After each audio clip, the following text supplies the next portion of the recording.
Yo, Darius Britt here. So I thought it might be cool to challenge myself and see how many looks I can get out of the same scene just by changing the lighting. Lighting makes a big difference in the mood and the tone of any given scene. Let's see how many different moods I can get out of this scene. Let's get into it.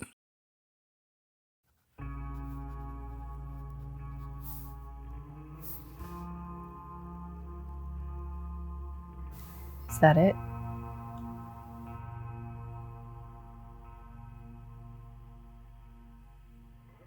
Yeah.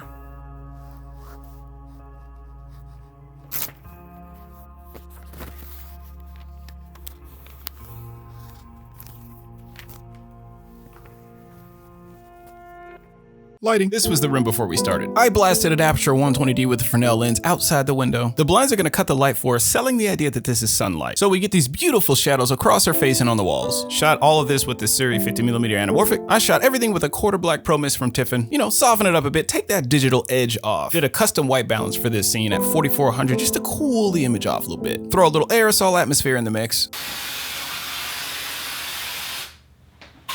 GTG. It's the shadow play that really does it for me here. The way the shadow just kind of falls over the eyes. And our fill light's coming from the notebook, so things don't get too moody. For the wide shot, I added these mirror tiles that I got at a craft store, super cheap. It's a small thing, but it helps add that depth to the shot. You don't see enough of the room to get a sense of the geography anyways, so you can make little cheats like this.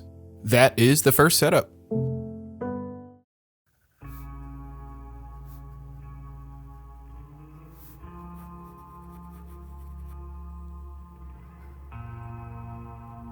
Is that it? Yeah.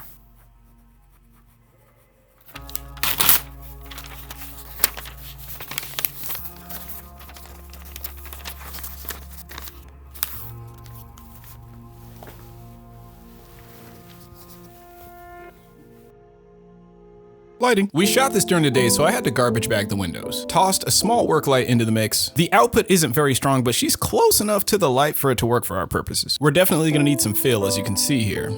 Very, very dark. Threw in the Yokoi for a little bit of that fill light action. Now we got a scene. I bag the window, key lights the work light, Yokoi light for fill. The beautiful thing about fill light is if you do it right, you don't even know it's there, but you need that illumination. For the close-up shots, I brought in an aperture ALMX, wrapped in some cinefoil, and bounced it off of the paper right in front of her. As you can see, without it, pretty dark. And that's it for the second setup.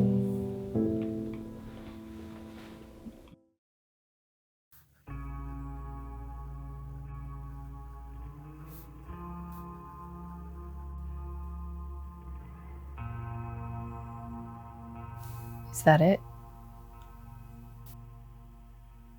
Yeah.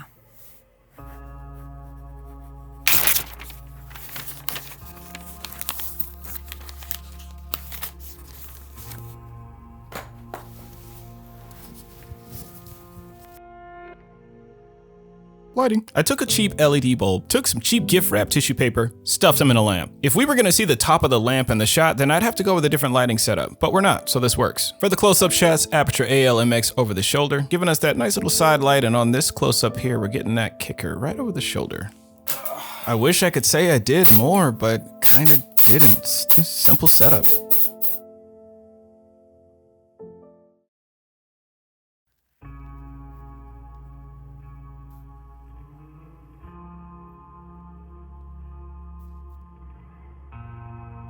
Is that it?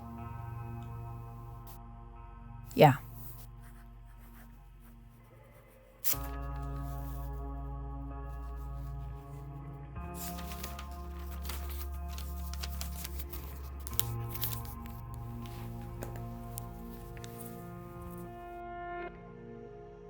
Lighting. So I had a lot of fun with this one. I wanted to try something really different. I was going for something a little more on the grungy side. Again, 120D with a Fresnel lens, shooting into the bar top. This is our key light, even though it's casting heavy shadows across Kate, cause that would be the point. Got an aperture light storm about 2 feet away from that 120D because the 120 wasn't enough. I'm shooting that light storm panel right into this beam here because I want to create those shadows. Toss this little guy in there for fill, and we got a scene. This is with just the fill light.